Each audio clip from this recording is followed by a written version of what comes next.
सभी का स्वागत करती हूँ अपनी कुकिंग क्लास में। तो यहाँ पर मैं बना रही हूँ चॉकलेट या स्कूल का दूध बच्चों के लिए, वो भी इसे मैंने वाली दे दी है। इसमें मैंने 2 चम्मच कोको पाउडर मिक्स करे, 1 चॉकलेट और चीनी साथ मिक्स कर इसको अच्छी तरह से मैं पका लूँगी, ताकि जो चॉकलेट है अच्छी तरह से इसके अंदर मेल्ट हो जाए।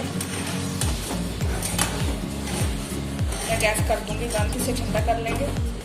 तो यहाँ पर ये मैंने ठंडा कर लिया इसको, सिर्फ चॉकलेट को। तो यहाँ पर मैं मिक्स कर देंगे।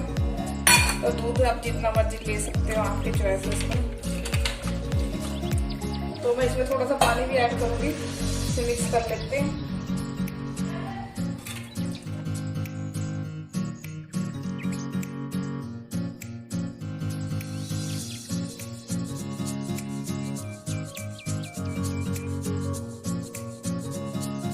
यहाँ पर मैंने चॉकलेट दूध रेडी कर लिया है, कितना गाढ़ा कितना बढ़िया बना है। तो इसे ग्लास में सर्व करेंगे आप। तो मैंने पहले ही ग्लास में आइस डाल दी थी।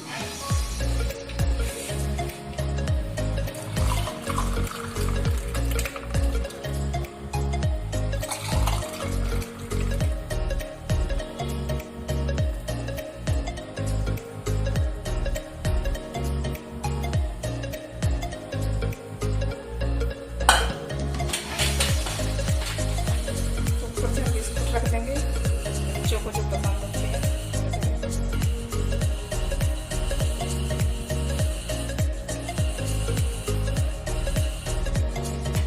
ये हमारे ये चॉकलेट वाला दूध रेडी है। तो बिल्कुल ठंडा ठंडा कूल दूध है, पीने में बहुत अच्छा है। तो आपको हमारी ये वीडियो पसंद आती है तो इस वीडियो को लाइक करना, चैनल को सब्सक्राइब करना, ज़्यादा से ज़्यादा शेयर करना हमारी इस रेसिपी को, दूध की चॉकलेट को।